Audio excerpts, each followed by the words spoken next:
আসসালামু আলাইকুম, welcome to my cooking channel Shahrin's cooking artistry. শহরের মাটিতে গ্রামীণ আমেজ, মাটির পাতিলে মাটির চুলায় কীভাবে গরুর মাংস রান্না করছি সেটাই আজকে আপনাদের মাঝে শেয়ার করব। তাহলে চলুন রান্নাটা শুরু করা যাক।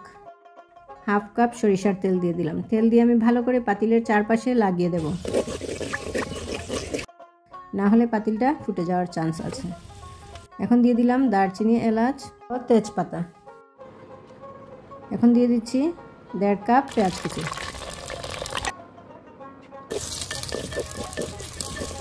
এটাকে আমি 2 মিনিট বাদামি রং করে ভাজবো।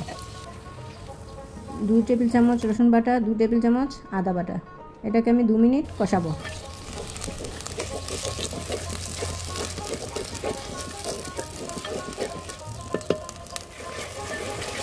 যত বেশি কষানো হবে মশলা, এত বেশি স্বাদ পাওয়া যাবে। এখন দিয়ে দিচ্ছি হলুদ গুঁড়া 1.5 চা চামচ, লাল মরিচের গুঁড়া 3 চা চামচ, জিরে গুঁড়ো 2 চা চামচ, গরম মশলা পাউডার 1.5 চা চামচ, লবণ স্বাদ মতো দিয়ে আমি এটাকে ভালো করে কষাবো। যতক্ষণ না পর্যন্ত তেল ছেড়েছে ততক্ষণ পর্যন্ত এটাকে আমি কষাবো।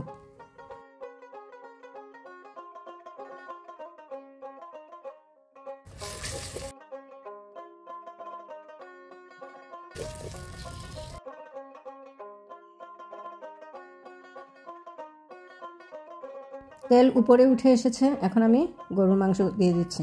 এখানে আমি 2 কেজি গরুর মাংস ভালো করে ধুয়ে পরিষ্কার করে নিয়েছিলাম। এটাকে আমি ভালো করে কষাবো। যতক্ষণ না পর্যন্ত পানি শুকিয়েছে ততক্ষণ পর্যন্ত আমি মাংস কষাবো। মাংস যত বেশি কষানো হয় এত বেশি মাংসের স্বাদ পাওয়া যায়।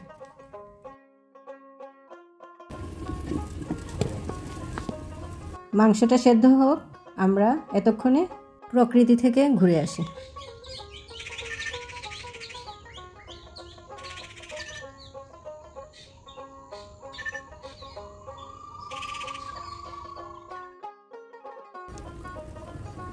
দেখি মাংসের কি অবস্থা হলো। মাংসটা আমি নেড়ে দিচ্ছি। এখনো পানি পুরোপুরি শুকায় নাই, আমি আবারও ঢেকে দিলাম।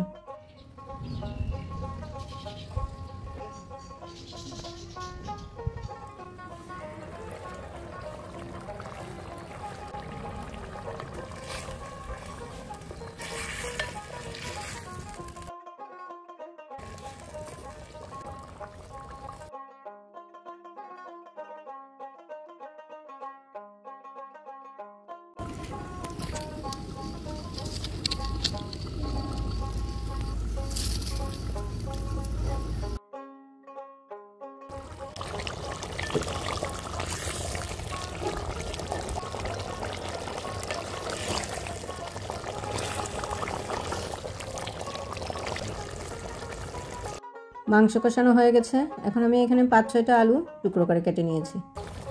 আমি এগুলো এখন মাংসের মধ্যে দিয়ে দিচ্ছি। দিয়ে আলু সহ আমি মাংসকে আরও কিছুক্ষণ কষাবো।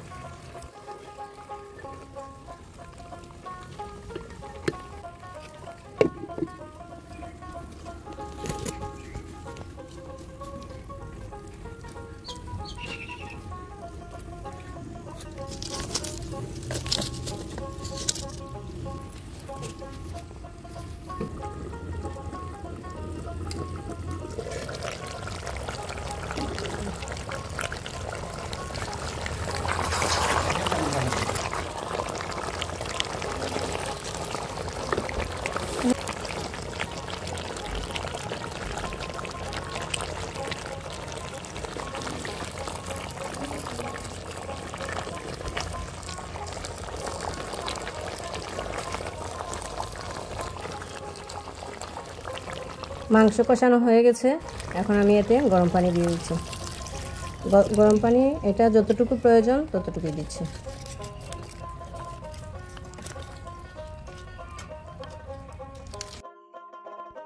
এখন আমি ঢেকে দিচ্ছি। যতক্ষণ না পর্যন্ত সেদ্ধ হয়েছে ততক্ষণ পর্যন্ত আমি রান্না করব।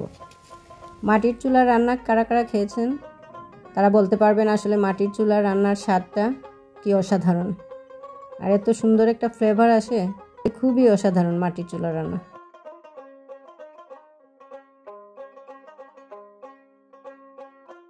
আলু সেদ্ধ হয়ে গেছে, রান্নাটা প্রায় শেষ। এখন আমি নামিয়ে নেব। কালারটা খুবই সুন্দর হয়েছে। দেখতে কীরকম হয়েছে অবশ্যই কমেন্ট করতে ভুলবেন না প্লিজ। ইউটিউব থেকে যারা দেখছেন তারা লাইক, কমেন্ট ও সাবস্ক্রাইব করে আমার সাথে থাকবেন। আর ফেসবুক থেকে যারা দেখছেন তারা একটা লাইক, কমেন্ট ও ফলো দিয়ে আমার সাথে থাকবেন। যেখান থেকে যে বা যারা আমার ভিডিওটি দেখছেন তাদেরকে অসংখ্য ধন্যবাদ। পরবর্তী রেসিপি দেখার আমন্ত্রণ রইল। রান্নাটা কেমন লাগলো কমেন্ট করতে ভুলবেন না প্লিজ।